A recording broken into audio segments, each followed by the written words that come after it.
Welcome to Smart Cherry's Thoughts. This is Sai from India.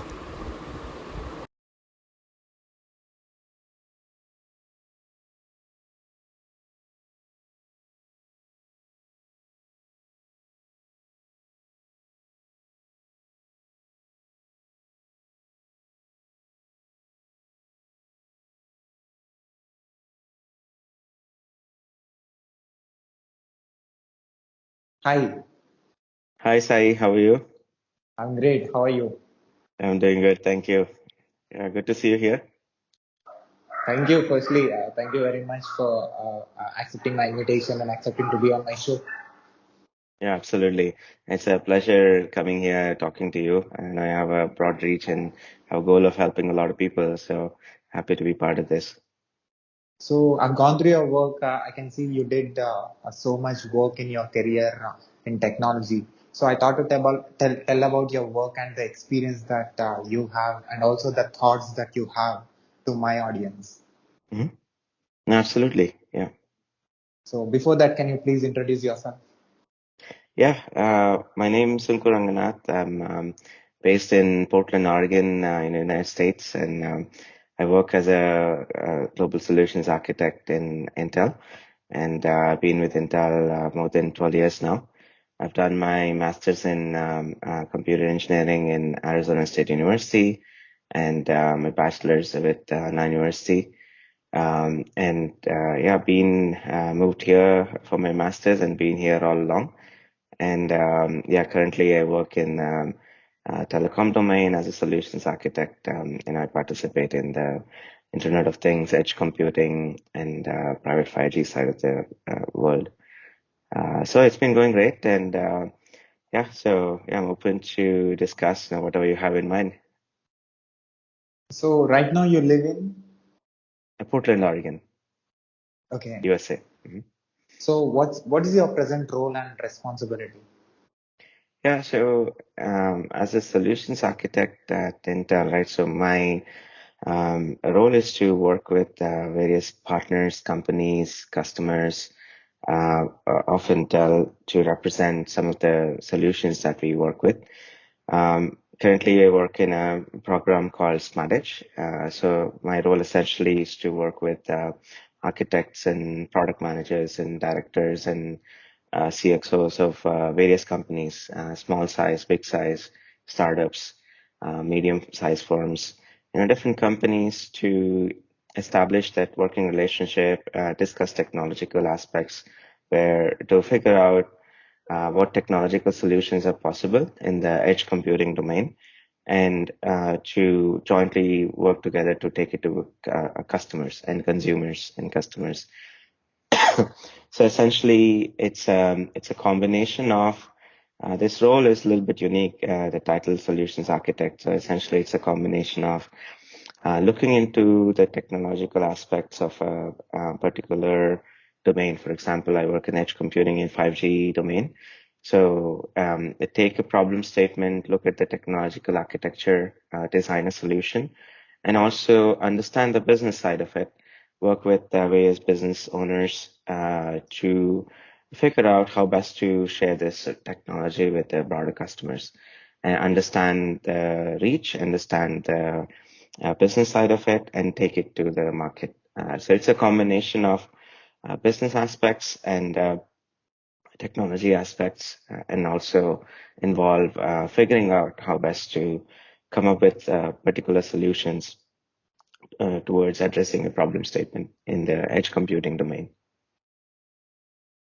So working on architecture and also working on business. So both are two different. So how you are able to do this? Yeah, so that's something I continue to learn every day. So my background has always been as a software engineer, and sorry, I have a little bit of cough in between. So as a software engineering background, and I've been always focused on technology and figuring out, solving the technological problem statements, right? And whether it's, coding or integration or performance or, so figuring out various system engineering aspects to address a particular problem. Now, the reality of any technology is, someone has to use it. Someone has to buy it for any company or a service or a product or a project that you provide. Someone has to understand how to use it. Someone has to purchase it. That's how any company would exist.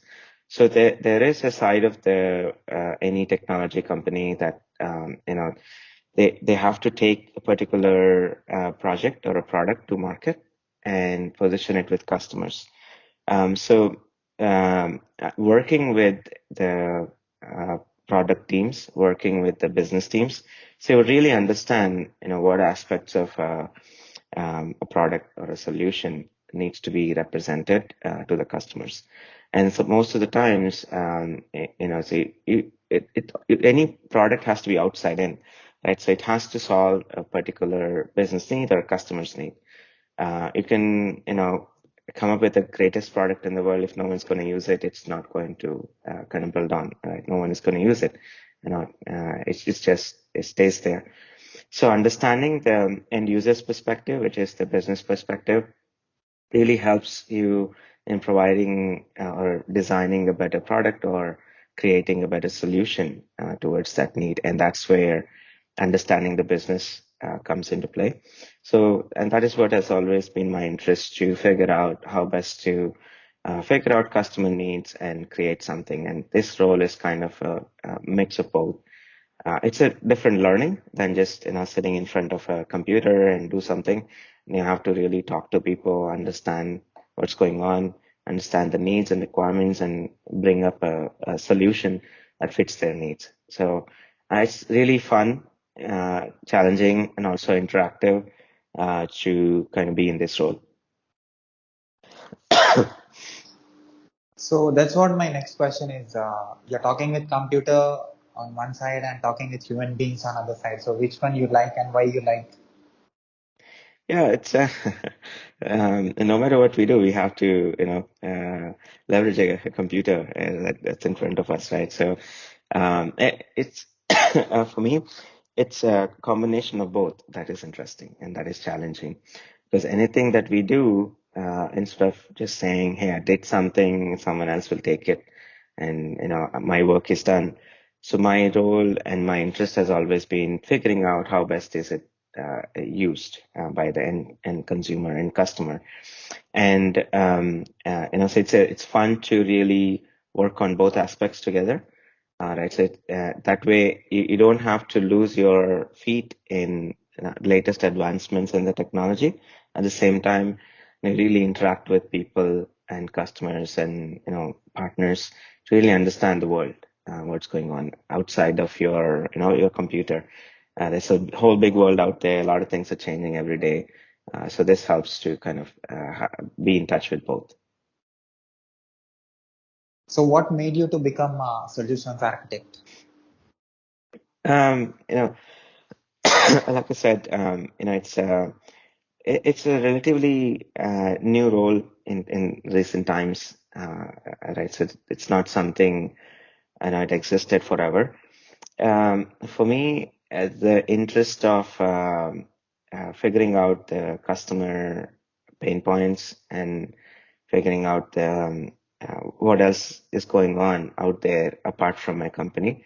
So everything that I did in my background work kind of led to this point where I figured that, hey, it's fun to talk to customers and partners, understand what's going on, and map it to a solution design, a solution architecture, solution implementation, right? So which leverage system engineering practices. System engineering is something that's always been an interest of mine.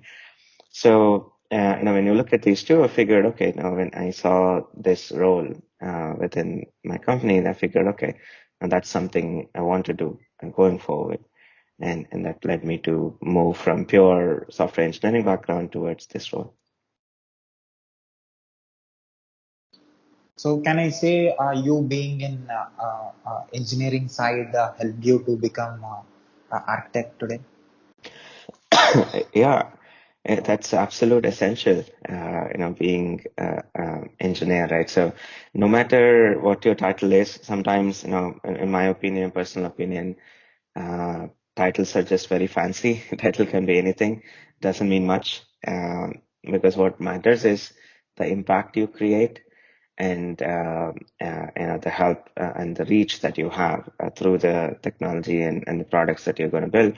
So from that perspective, being an engineer, my background is software engineering, primarily network software engineering. So being hands-on into the technology, being hands-on with understanding the ins and outs of a particular technology really helps you move towards understanding the overall picture. And that's where you can move towards being some sort of architect, software architect, product architect. There are multiple ways can be an architect. So can help you understand the overall picture so that you can be a good architect. Architecture is not just putting some diagrams together, right? So you have to understand some of the nitty-gritty details, ins and outs of how to implement whatever you architect. And that's where being engineering background, being a hands-on person will really help you become a much better architect. So you spent a lot of time being an engineer. So what you learned and what kind of projects you worked for? Yeah, so I started with embedded systems being my background. That's where I did my master's in, and I did low level, like hardware level programming for a while, firmware development, driver development, different phases in a driver life cycle, a firmware life cycle for hardware. And then I moved into telecom cloud about more than 6 years ago, 7 years ago. And there's a lot to learn across each of these phases that I went through, right? Because the nature of development life cycle is, or software life cycle is different based on the end product that you're going to work with, or end product that you're going to ship out to the market. So hardware products have its own life cycles. Pure software projects have their own life cycle. So ability to kind of morph based on what is necessary for the product or a project is very important. Depending on the domain that you're in, you have to change your mindset towards thinking outside in from a customer perspective. And your customer can be inside your company, outside your company. So outside in perspective is always important to understand what's going on and how it impacts your work. And also, one of the senior architect had once told me a few years back, working with technology is easy, working with people is the difficult part. So that has been the biggest learning. I've been through many different projects and products and multiple managers in my company. So ability to learn and adapt and work with people will be really key in terms of moving forward in your career. So it's always an ability to understand the people you're working with, the direction project's going, and your ability to convey your thoughts in a concise and precise manner really plays an important role in the technology industry as well. Your experience with 16 plus countries. Sorry, my experience. Yeah, you have connected with 16 plus countries.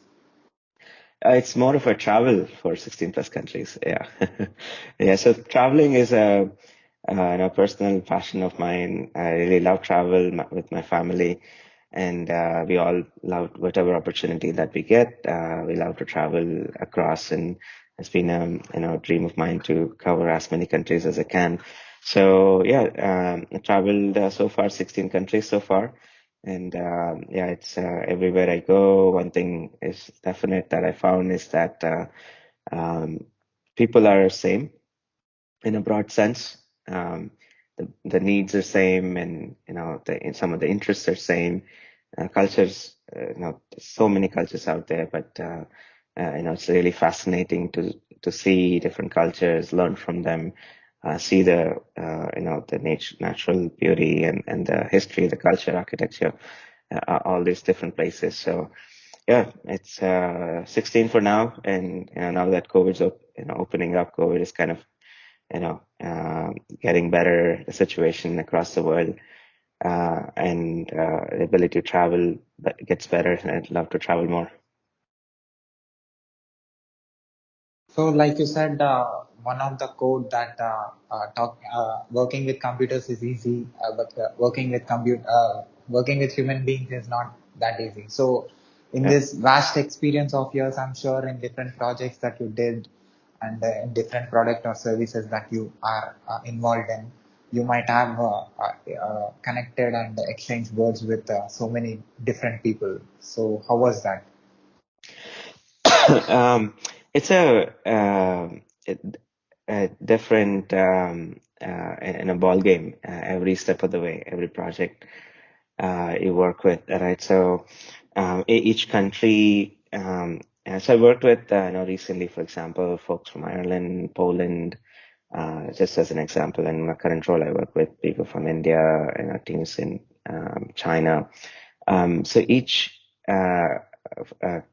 country's culture kind of determines the communication and the style of working. It's some places it's fun, some places it's serious.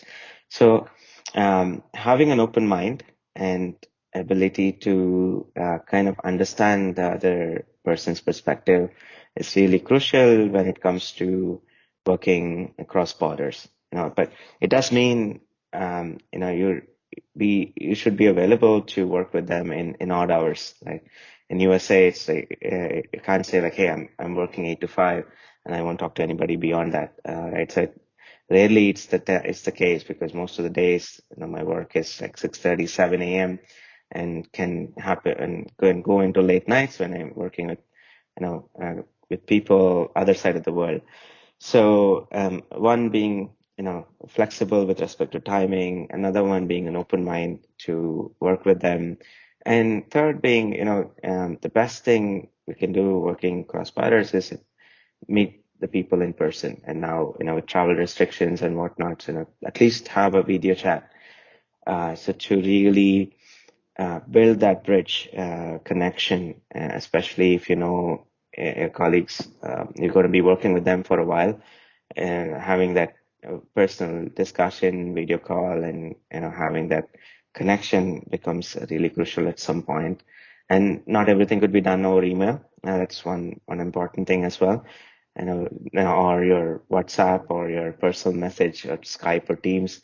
No, not everything is a message, right? So there's a person on the other end of the world. So it's really important to have that talk face to face, virtual or in person, and build that bridges so that you can get the work done. So like I said, technology, there's a logic behind it, there is rules behind it, there are physical laws that you have to adhere to. With respect to human beings, so it's wide open conversation. So that's why it's important to really establish that trust and personal connection to take things forward.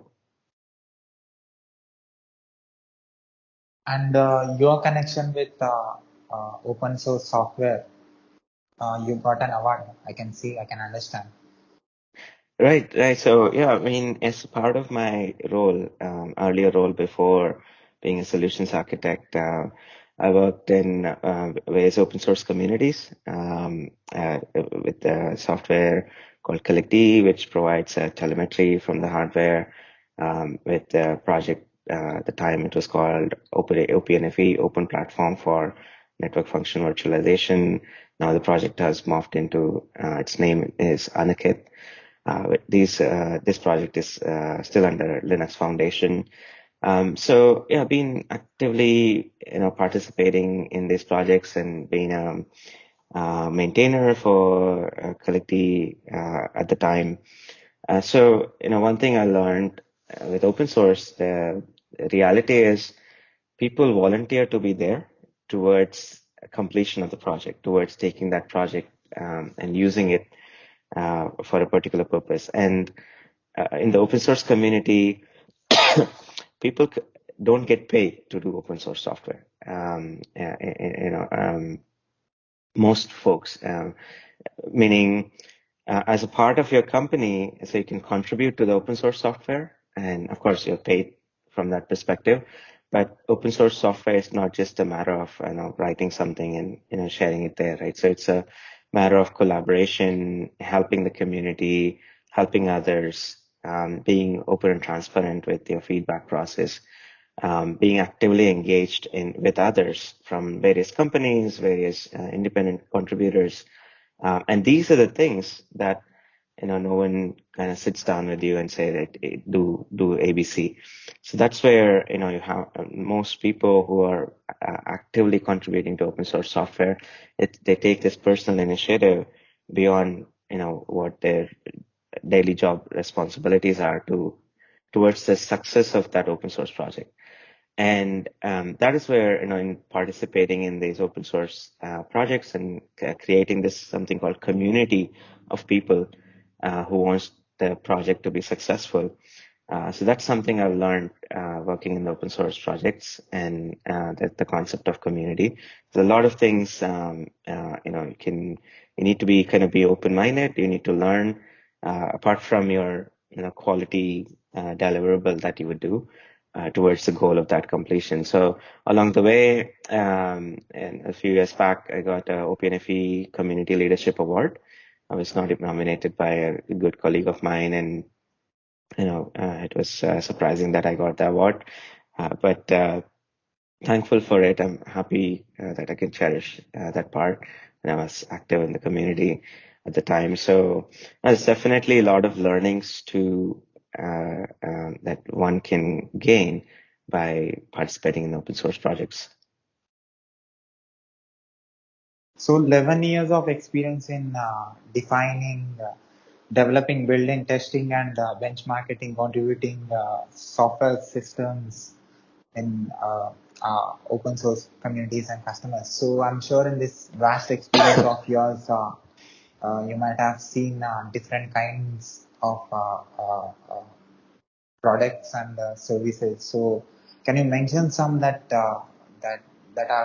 that made you think so much, like that created interest in you because it's 11 years? So your question is, what are some of the things, like interesting things I've learned? Yeah, Okay. different things, different. Yeah. So yeah, I mean, as a part of my work, so it's not just been a traditional software engineer where, just code something and then ship it, right? So I've been in various stages of life cycle management of a software, right? You create the software, you test the software, you integrate into making it a part of the bigger system. You design the system, and you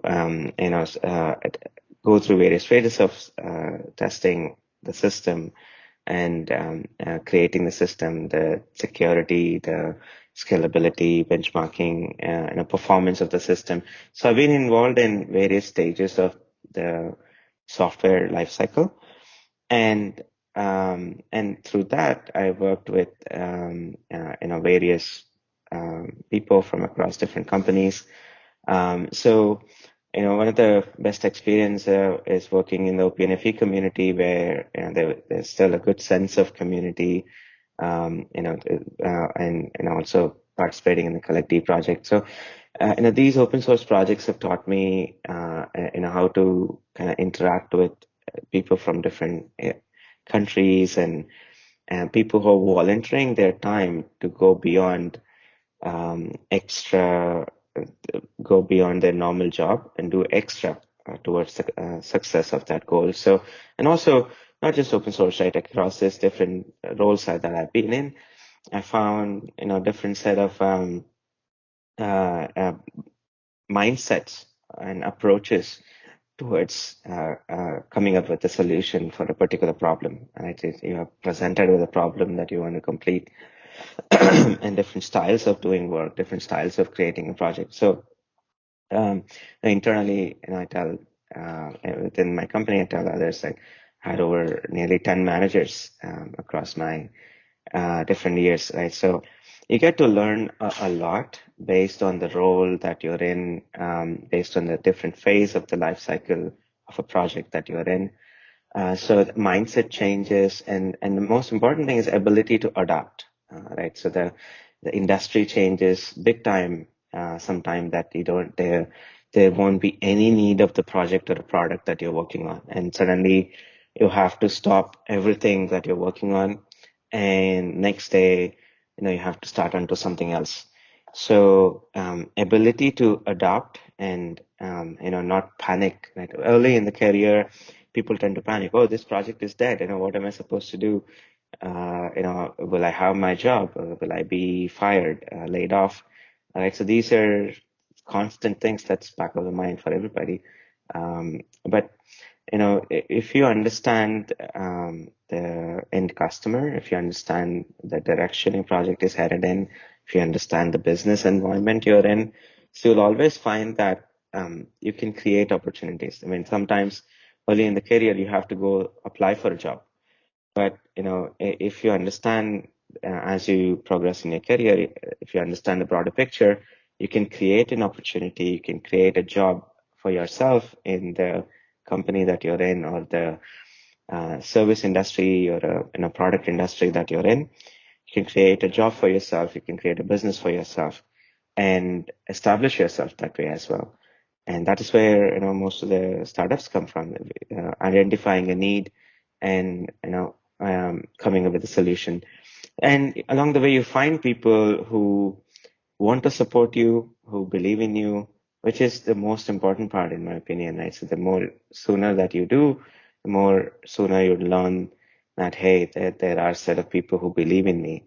Whether it doesn't matter I'm a genius or not, right? So, and it doesn't. That's more than being a genius. Important thing is more being open-minded and ability to learn.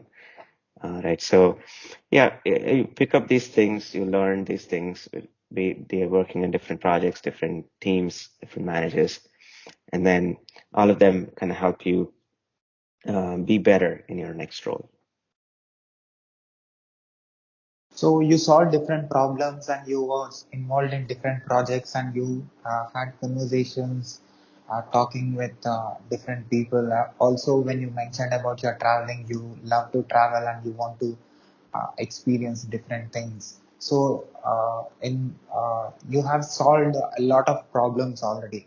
So what is your approach towards solving any problem, and what is how you look at any problem? What is your view first time? Because you mentioned adaptability just now. So how you were adapting to new things that you are Mhm. facing for the first time. Yeah, with respect to problem solving, right? So that I think, yeah, it's a really good question, given that to grow in your career, especially in the technological world, that is one very important thing you have to keep in mind. So my approach has been, I mean, there's no rule book that says like, hey, this is exactly how you solve a problem, right?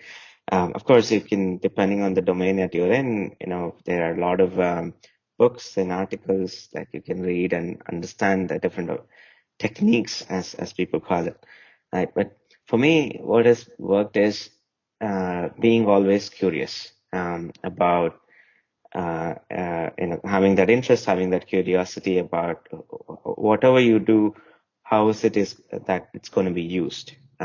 Who's the user of this? How will they use it? Whether you write a code, whether you do a testing of a software, whether you create a system design, whether you create a architect a solution, right? I've done all of these things, right? So it's a matter of understanding how is it that your work is going to be used. And once you know that, and being always curious about the technology, I mean, technology always keeps changing, new things keep coming up. That curiosity and ability to ask the right questions will help you towards simplifying the problem that is in front of you, and then given your background experience, you can connect the dots and say like, hey, here's how I'm going to approach this. And there's always help available.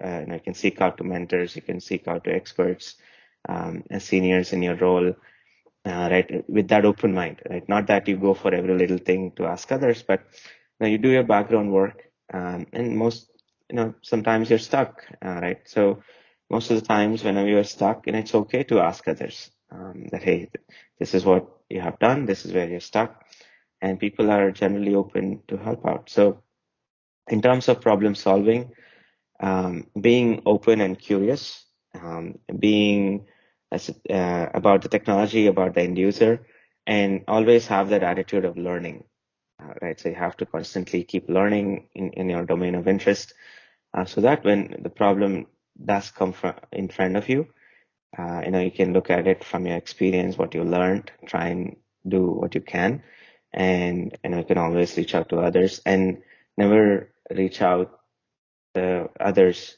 for the same thing more than once or twice, right? So once you don't know, second time maybe I didn't realize. If you're reaching out to others for the same thing three times, four times, then it's taking advantage of their help and time, and it rather reflects negatively on you, right? So from that perspective, so it's a once you go through enough problems that you're facing, that you're trying to figure out on your own, gives you confidence that, hey, okay, I can take up bigger things that you can do, and that's where you can progress from that perspective.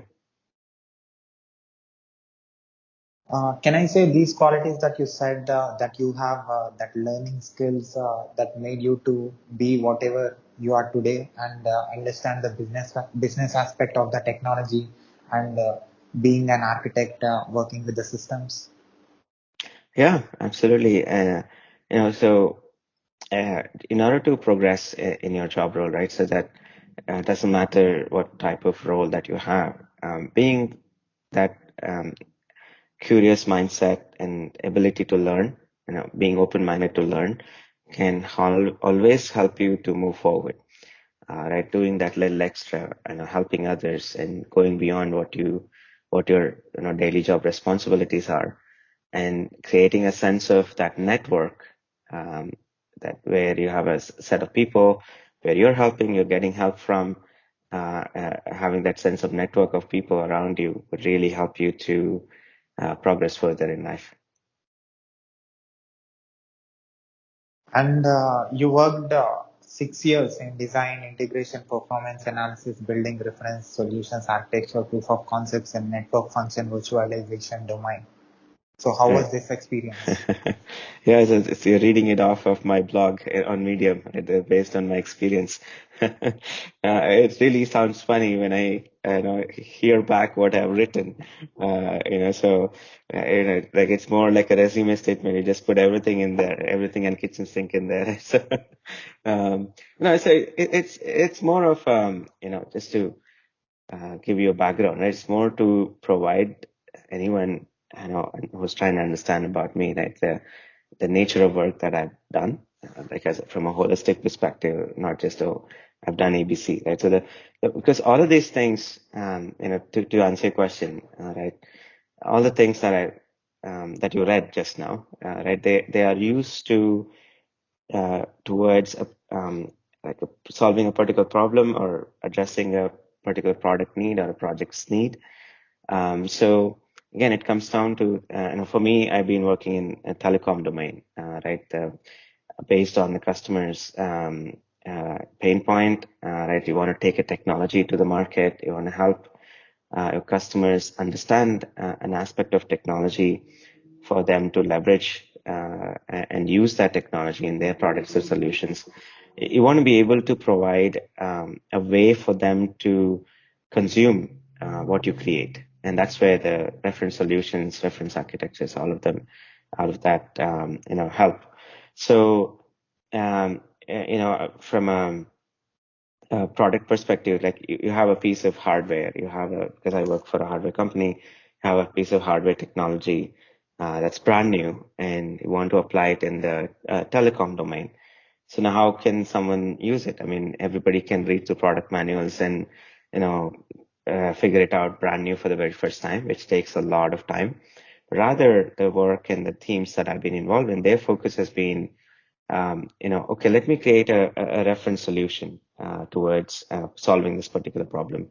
So one of the reference solutions recently, I was at a conference called Intel Innovation, and we presented a reference solution with a partner of ours. And the idea is, how do you leverage zero trust security in the edge computing? And it's a pretty broad area. And if you start digging in, there are a lot of technical aspects to it. So we created a reference solution to tell people that, hey, here's how you can bring together cloud native software, security software, zero trust concept. Here's how you can scale it. Here's how you install this. So that concept of reference architecture and solution, the purpose is to bring together these different elements and create a system. You engineer a system, design and implement a system that can help others to understand what that security at the edge supposed to be, zero trust at the edge computing supposed to be. So, depending on the need of an end customer and whatever you're working with, a project you're working on, right? So for someone else to consume it, you need a simple way to kind of implement it and showcase. And these are often free, right? You cannot buy, for example, simple way to look at it, right? You go to in a dessert store, and there are like ton of desserts, whether it's cupcakes or Indian sweets or whatever the desserts are, right? And you want to figure out whether you want to buy from that shop. Unless you try out a sample, you never know if you want to buy it. So a sample cannot be, give me $2, I'll give you a sample of what I do. Right? It doesn't work that way. I know that sample has to be free so that the person can purchase your product, right? Or your service. So from that perspective, all these reference solutions architectures it's more of a way for others to experience your technology so that they can consume your overall technology. That's great. And you said lead cross-geo teams of engineers and contract workers across multiple time zones by successfully delivering multiple solutions open source software. Yeah. So, say for to explain, so I'm assuming your question is like, what does it mean, right? So I work for a global multinational company. Intel has their places, their offices and teams across different countries. So, oftentimes I want to kind of deliver a piece of technology, a piece of a project. You end up working with people from various countries. Like I said recently, in my current role, I work with teams in Asia, and prior to that, I was working with teams in Europe. If you towards that completion, it's all virtual team today, but given the geographical boundaries, it adds another layer of complexity. So to that end, to complete a particular project, you have this virtual team and some of the projects and implementations. I led some of those virtual teams of 5 or 10, right? So to complete a particular project. So towards that goal, it's been really fun to kind of figure out a way that works for your team, that works for you, and how best to work with the cross-border teams and deliver a goal. And the best way I've seen is at least visit once in a while to meet the team, really work with them. And I've been fortunate enough that I could travel in the past to meet the teams across the boundaries. So it's a matter of figuring out what works best for the project and for the team that you're working with, so that you can collaboratively come up with a process that you can work with the team. And not everybody likes meetings in odd hours, and the being that person who's flexible and adaptable to the culture of the teams that you're working with will really help you towards completing the project on time, delivering the project or a product on time, right? And that is what is something I've learned, right? So some of the words you say may not be understood or may be taken negatively. So you have to really understand the tone of the other person, how they're talking, how they're communicating, so that you can really clarify simple things. Sometimes people just assume wrong things based on what you've done. Oh, this guy might not be interested based on the tone that you might hear. But reality is, person might be just thinking, or person might be very much interested. They're waiting for you to tell more. So it's a matter of assuming less and communicating and conveying a little bit more, so that you're well understood, and you understand the other person asking the right questions, so that you can lead effectively towards completing that goal, completing that project, and work with the teams internationally. That's amazing. And also you said excellent relationships and driving adoption of features and solutions with customers, partners across open source communities, system integrations and NFV domain experts. Yeah, so that's been part of my role, working in the open source community, really bring together various experts towards addressing a particular challenge, particular goal, setting the direction of the project, ask the direction. So, for example, um, in one of the project, it has been an open source project. Some people contributed, off outside of office hours. Some people's role was as part of their job to contribute to that open source project, and we wanted some traction. We wanted a way to figure out how best to have a release cycle for the project, and how best to help others consume that project as well. So, it was really hard to communicate over just a phone call or email, and to bring in this community together. So I figured, I followed up with a different set of people, found their interests, found their availability, and we all figured, hey, let's meet in Munich to really meet in one of the company's campus. At the time, we met in Google's campus. So we all traveled to Munich from different parts of the world, people from Poland, Germany, different parts of Europe, from USA, from Seattle, right? So different people traveled from different places, and we all met in Munich to really understand, okay, what is the interest of different parties that are there, and how can we best help the consumer that is using these projects, and especially the open source project, and what are the high priority items that we need to address towards creating that traction and momentum in the project, and really sit down for 2 days face to face. Especially when you travel, overseas, there's a jet lag, and the first day you go there, you're in a meeting, all day meeting. One of the things I learned, like, you have to find a way to effectively manage jet lag. You really, once the first time I went there, I just fell on the table by the time it was evening, because it was well over midnight for me in USA, and it was just early morning in USA, and it was evening there. So, um, from that perspective, find a way to really sit down, talk to people, find a way to prioritize. And again, these are all people from different companies, and these are all. There is no one leader there, right? Hey, this is the leader. Let's all listen to this leader. It's not. It doesn't work that way. Open source doesn't work that way. It's a community. Everybody's voice is to be heard. Everybody's voice matters. So really sitting down and communicating your preferences, priorities, and also understanding others, and finding a way to work with others, so that everybody's priorities are kind of understood, and then following up with each of the individuals, so that you can there's some traction and movement in the project, and you go above and beyond. And I've seen some really considerate, and people who really love the technology. They don't do it for money, but they do it for passion of technology, that they would come in, contribute on top of their job to do the success towards the success of the project.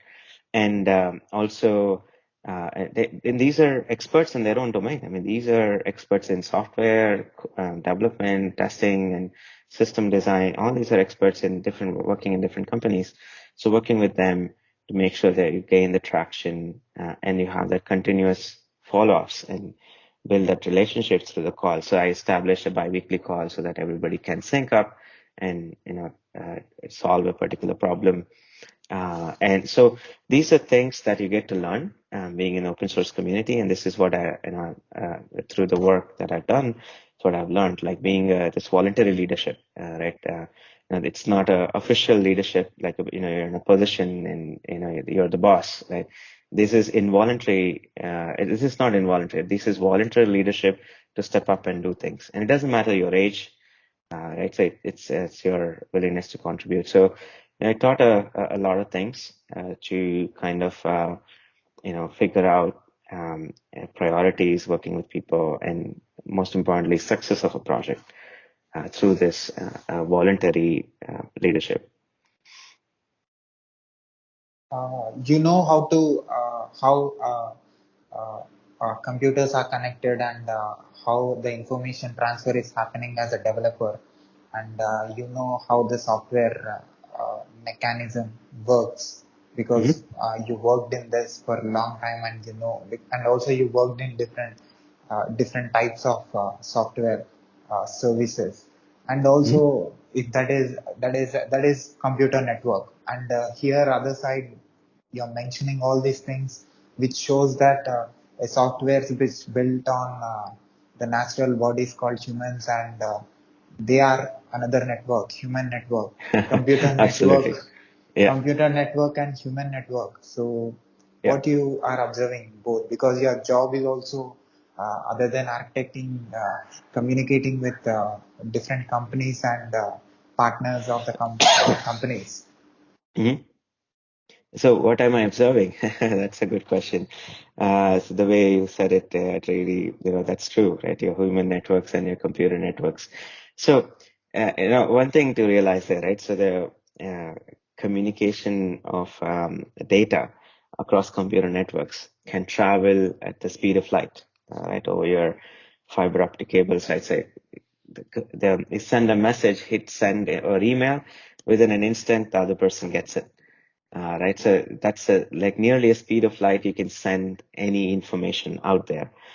But the reality is conveying the meaning of what you intended to convey, conveying, your thoughts precisely.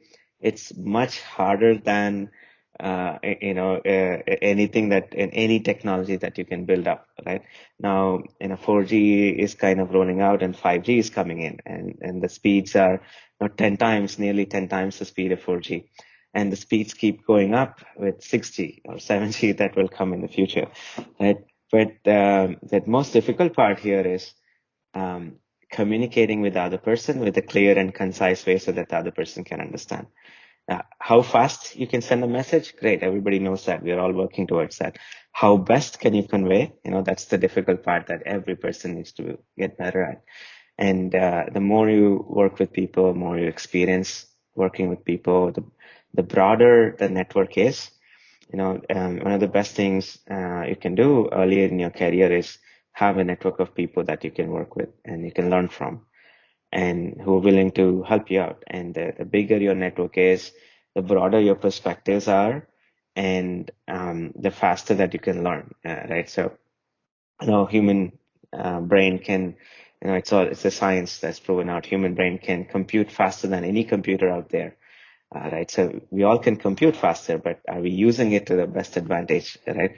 So in terms of compute and in terms of a network, human compute and human network, that's the key part in order to move forward and build down a successful career.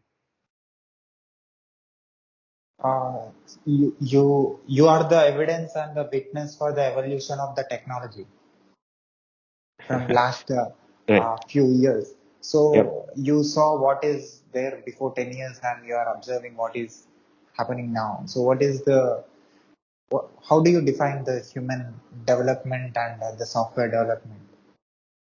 Yeah, software development wise, given after COVID, everybody has learned to kind of adapt to the virtual setting, and some people meet in office, some people don't. And the practices and the approaches have changed, in the recent times compared to even 10 years ago. There's this major event that shook the world, and it really changed everybody in order to leverage technology more, and in order to build software that really helps people in this kind of virtual hybrid world. So software has the principles and the creativity. Fundamentally, some of the principles stay the same, right? You know, you cannot change the language overnight that you're working on. Fundamentally, some of the principles and processes have changed, remain same. At the same time, they have evolved to better suit what in today's world of people leveraging social media, people being, mindset being different in the virtual world, like where people have a personal life and also a professional life. So any product or project that's being created kind of is being fit into these needs, so to say, right? So if that thing has changed in terms of human needs as well, right? People have access to a lot more technology today than 10 years back. And everything is a push of a button. You don't even have much latency. Even 5G is coming up. You press something on YouTube, immediately the video shows up. So you have a lot more ways to learn what you want to learn, a lot more opportunities that you can bring in, right? So people are talking about recession, right? So it doesn't matter what how the some of the things out there in the industry are changing, but what matters is how fast you're able to adapt and learn and approach and step into. So I mean, there's always tough times and there are always good times, a recession or no recession, right? So it's a matter of ability to learn and adapt, and it's becoming much more important compared to 10 years ago, to learn and adapt to the things that are changing in the industry. So, and you can kind of ride the wave provided you're open-minded to kind of evolve. It's something I've learned going through different roles, different teams, different managers, different technology domains. That is what is important to kind of be able to openly adapt to your situation. So what made human to make the software to reach everywhere on this planet? What worked? Uh, User experience, or in your entire experience, what you understood, what made human to make IT to reach everywhere? Because all the non-technical people are in the internet today. hmm hmm So what made everybody to come and use this technology services? it's a very broad question, and right, so it's something to ponder over. Each person's perspective would be different towards this, right? So, one, there is a need that especially after COVID, that I see there is a absolute need to leverage technology going forward. Right, like you said, most people are being coming to internet, given a lot of things are being done over internet, and given this need, technologists across the world are figuring out that, hey, there is a need for fundamental changes in the backbone of the infrastructure that we have, whether it's internet, whether it's a 5G infrastructure, right? So a lot of these things have to kind of evolve to better suit the needs. Like, your data speeds are going up. Number of people are joining in are increasing by vast amounts, right? So and also there's a lot of initiatives across different you know industry firms and industry bodies, standard bodies, to help reach the technology to rural areas across the world. And you know, the things like, you know, world hunger can be kind of helped solved by the reach of the technology. I mean, we've seen so many examples. And, you know, people really go out there, post on social media, create fundraising events for them, so that, you know, you can really see that help is going to remote corners of the world. And these are being made possible through technology advancements, network advancements, right? So from that perspective, it there is a absolute need that, you know, to expand the infrastructure to help reach the technology towards, you know, remote corners of the world. And the world is moving towards that. There's so many initiatives going on to help reach that network connectivity across these, you know, new areas of the world where it was really hard to reach any technology, right? So most major firms, there are many startups, you know, coming in the space that they want to bring products towards these goals. And there's a lot of innovation happening in that area as well. So yeah, it's really exciting times to see in the future, you know, what's going to happen, and, you know, how, and as technology reaches new areas, you know, new products, new services, you know, new companies come out of the woodworks to kind of help these people, help these areas. So yeah, it's fun and exciting times. So what do you say about automation with artificial intelligence?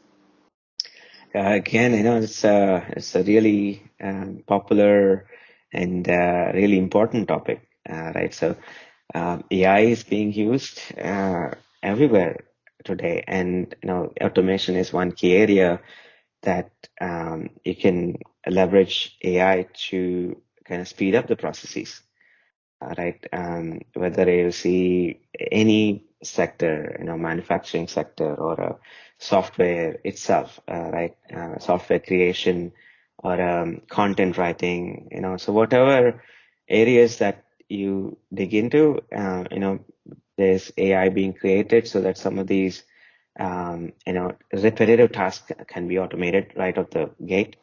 And you know, and AI being intelligent going forward, that, you know, it can really replace some of the manual tasks that humans do, right? And my perspective, you know, it's there's good and bad to it, but in reality is it is very much needed, you know, given the world of remote work and you know, the difficulty in getting the right manpower. So you know, AI is being heavily looked into, being created and used in the automation side of the things. Uh, you are into telecom industry for a long time. You saw the evolution in telecom industry as well, and now we came to a place where we can send data, the information, through any medium in fraction of seconds. So Hmm. where we are actually, so because you saw how fast the technology is developed. So Hmm. where we are going, are we going to even send the information to other planet? Yeah, why not? We already have the ability to send the information to other planets, right? We are operating rovers on Mars, so to say, right? So we definitely have that ability to send the information across the planets. Um, so, like I said, the advances in the different areas, right? So the number of things that are being done in order to expand out the infrastructure to really able to uh, expand the reach, right? So the number one, the speed of information, you know, always keep getting better in some form or shape, because people are testing out the like limits of physics, how best to help reach the technology across these, you know, much faster, you know, much with lower latency. That's going to happen always, right? So for foreseeable future, that's number one thing people are going to keep working on. At the same time, the number of people leveraging the technology would also kind of keep improving or increasing. So from that perspective, a lot of opportunities being created, and people who understand the trends, people who understand the needs, can really create products or companies that can help others in these domains. And there's a lot of opportunity across the world, to do that.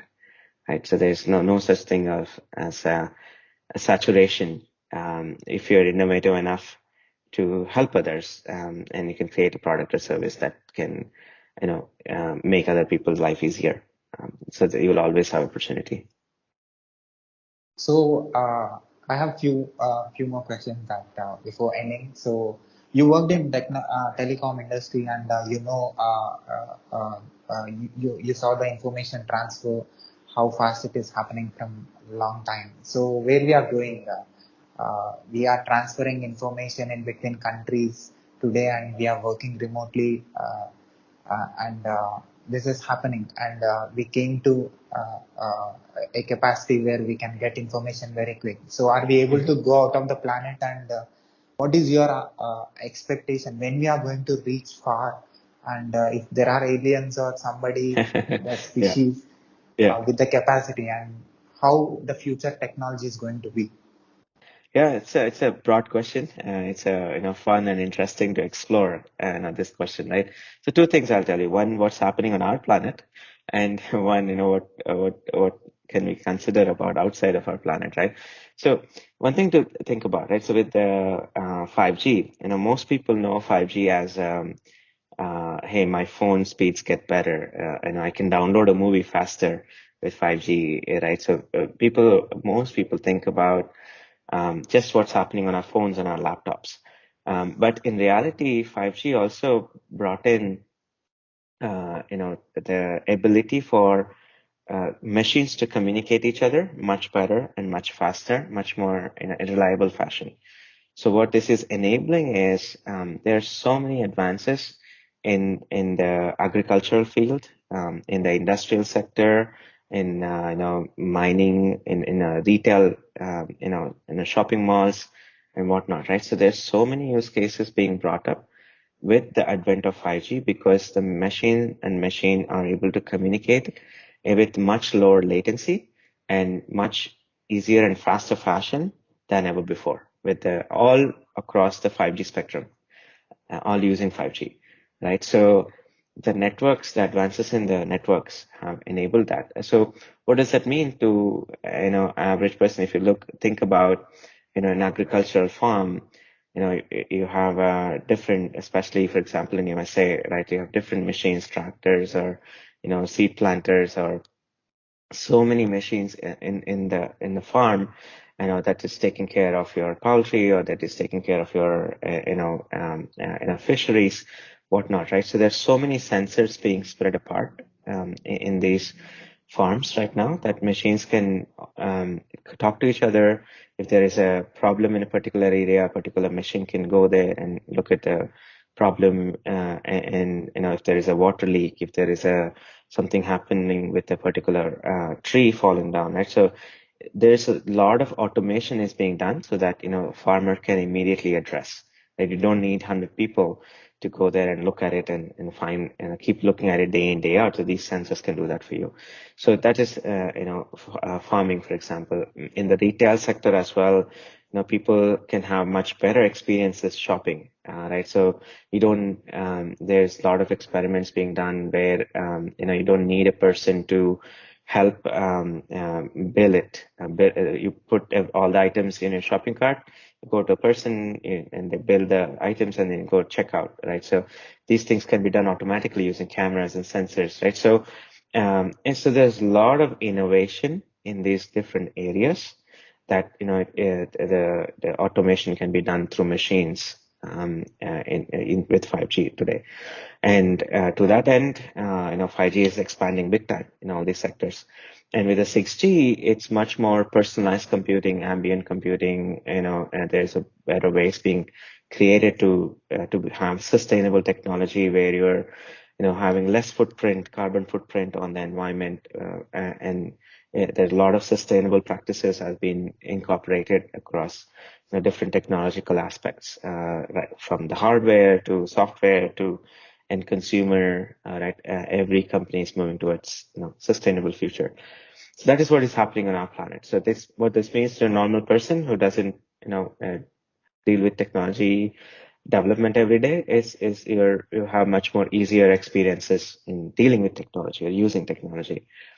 Now, as things getting better and easier and faster, broader reach here, there's definitely a lot is happening to reach outside the planet as well. Right. So, for example, there is there's an IEEE initiative on extraterrestrial communication. How can you enable, leveraging space technology? How can you enable communication in different parts of the world?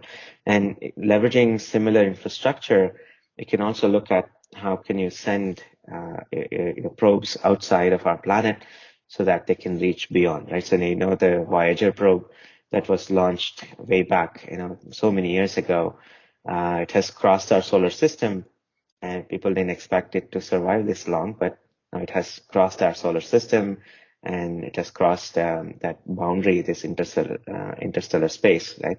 So it's in that interstellar space that is going beyond any probe sent by a human outside of our solar system, right? And it took so many years for it to cross the solar system. So you never know what else is out there, who else is out there, and we have technology today that where you can launch multiple satellites, have leverage same space vehicle to back and forth send satellites out there. We have a much better telescopes today than ever before. So, there is in terms of extraterrestrial communication, a lot of advancements has happened, and that people are reaching out to outside our solar system, figuring out, how best to be prepared for the future. When, if there are aliens, when they do come, what we can do, right? So yeah, there is a lot of advancements going on. And if you're someone who watched Star Trek, I watch both Star Wars and Star Trek, but if you're a fan of Star Trek, there's so many hypothetical scenarios that the Star Trek show shows you that you can really it's just all you need is a figment of imagination to broadly reach out and imagine what's out there, and there are technologies being developed that can help you to reach out there, right? So a lot of fun things happening, a lot of things to explore. So one final question is, quantum computers are going to replace humans' work? Hmm. Okay. It's the question like, are they going to replace humans' work? Yeah, yeah. So it doesn't matter quantum computing or not, right? So there are computers, normal computers today replacing some of the, manual tasks that humans do, right? So it's uh, it's always a balance, in my opinion. And in respect to quantum computing, the technology is still being developed. It's in the early phases. People are looking at leveraging it for production use cases. But there's a lot of development ongoing that needs to be done so that you can mass produce quantum computers, so that it can be as simple as installing a normal laptop anywhere to replace a particular job. So the form factor of it and the deployment of it, the automation surrounding it, and how best to use it still under works. And it's still going to take a little bit time before they come to the shop near us, right? They come to the Walmart near us, or they come to the store near us and say like, hey, I have a quantum computer in my store, right? It can do everything for us, right? There's still some time before we can get there in terms of sheer capabilities. Today, it's very expensive to build one and operate one. So that's how mainframe computers started. Back many years, a few decades ago. The simple calculator that we take it for granted today required like a whole room of computers to do the calculation. And today, we have a cell phone. It's much more powerful than a simple like a mainframe computer that did simple calculations. So it'll take its own time, quantum computing technology to mature. And at some point in time, there'll be, as accessible as we have, a smartphone today, in a simple form factor, right? So, uh, yeah, it'll take its own time. So at last, what is your experience? What do you feel about this conversation and also about the work that I'm doing? Have you seen any videos of mine on YouTube and what is your observation as a technologist? No, thanks for doing that. This is something I shared with others, a couple of others as well. Like when I started, and I said, okay, I'll do the podcast with you. Right, so going through your YouTube channel, going through the nature of interviews that you've done, right? So people from diverse backgrounds, very different countries and cultures. All these people, like I've seen that. Now, listening to those podcasts and interviews, I've seen that you're very open to, understand the other's perspective, whom you're interviewing, but most importantly, the goal that you have to help others, right? What you said with respect to, no matter, how long it might take for someone to listen to this video or this interview, but even if it helps one person to really change their life or change what they're doing on a daily basis or help evolve in their thinking so that they can apply for their life, right? So that's a really good mission to have. That's a really good value statement that you're really bringing together these different experts across the technological domains or doctors or whatnot, right? So that you can really bring them together and if their interviews, like I said, if their interviews help even one person, you've done your job, right? You're thankful for that. And same way, I believe in the same, that whatever I do, publicly, even if it helps one person, improve their life, that impact that you can have on their life, knowingly, unknowingly, towards a positive end result. That's what I look for as well. So from that perspective, I see that you're doing that on a daily basis. The podcasts and interviews take time. It's a lot of your personal time. So I'm, thankful that you're doing that for the benefit of the world, the community that you're building, and the broad reach that you have. So it's really great that you're going over and beyond to really make this happen, to really put these things together. So thankful for that.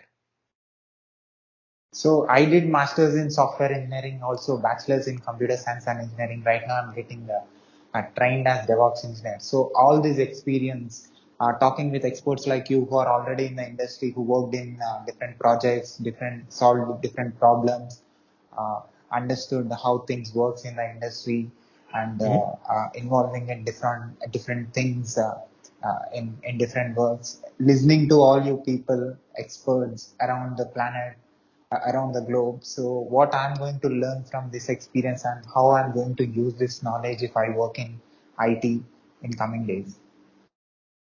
So the question is, how can you use that experience to work going forward in the IT? Yeah, so it's number one, I think, given your access to broad set of people, given the number of things that you're doing with your podcast and interviews, right? So it can help you give a perspective of what's happening in the real world, what's happening in the industry.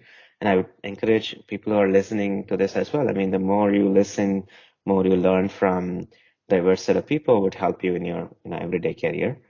And number two, um, given you're going through this different learning, your training in DevOps, whatnot, right? So you can really understand the pain points of various companies, various sectors that you're working with. I mean, any job that we do in software has to address a problem. So, I mean, you can create software for fun, but in order to make it a career, it has to help someone address a problem. So, or a problem or a need, so to say, right? So from that perspective, in terms of DevOps that you're learning, same thing, so any major enterprise needs software to be automated as a necessity of leveraging DevOps to make it easier for, the IT team or the product team so that to ship the software out, to test it, to scale it, to understand it, and you can ship it out to the customer. So from that perspective, yeah, DevOps is absolutely needed and it's being used across so many industries today, so many verticals, sectors. So yeah, I mean, keep talking, keep going through various advancements out there in the DevOps industry, and you can really make an impact with your broad experience and with your knowledge in terms of implementing DevOps to help a particular organization. I'll put your web links in the description of this video. People who find the video on YouTube can see the work that you're doing, and also I can see you're also contributing through your blog as well. You're writing topics which will help them in improving their knowledge. So uh, also I'll put on the screen as well. They can see the entire video, your online presence, also your social media Mm-hmm. presence. And can you also spell your online presence to my podcast listeners? Yeah, definitely. I'm generally active on LinkedIn. So the URL would be made available. So I'm happy to kind of help anyone, any of the domains I talked about, personal growth, career growth, 5G technology, edge computing, telecom. I share articles, technological articles, through Medium blog, and I'm also building my personal blog called allthingsedge.com. So some of these areas that you can see the advancements in the technology that I know of, that I'm working on, and I share a lot of these on LinkedIn. Some of the various architectural solutions that I come across, some of the industry trends I come across, I share them on LinkedIn as well. So yeah, happy to connect and chat with anyone, and any small impact that I can do, I'd be very happy to. And thanks, Sai, for giving me this platform and opportunity to help me share my perspective, help me, reach your audience, and whatever small impact that I had, I'm very happy and thankful that you're doing this. Can you spell your presence? Yeah, my full name is Sunkuranganath, right? So Sunkuranganath. So if you search in LinkedIn or Medium with my name, right, you should be able to find me. Definitely, definitely, it is going to helpful for a lot of people from anywhere who listens to you, and even if pick some of your points, you will be the great contributor for their development and their growth. If they change and if they implement that in their life, that is going to be a big contribution for themselves and also for their family as well. Thank you very much for giving me your valuable time and giving answers to my questions and telling your experience to my audience. Absolutely, it's been a pleasure, and very glad that we have done this. Happy, looking forward to further opportunities working with you. Thank you again. Sure, yeah. Take care then. Bye. Bye.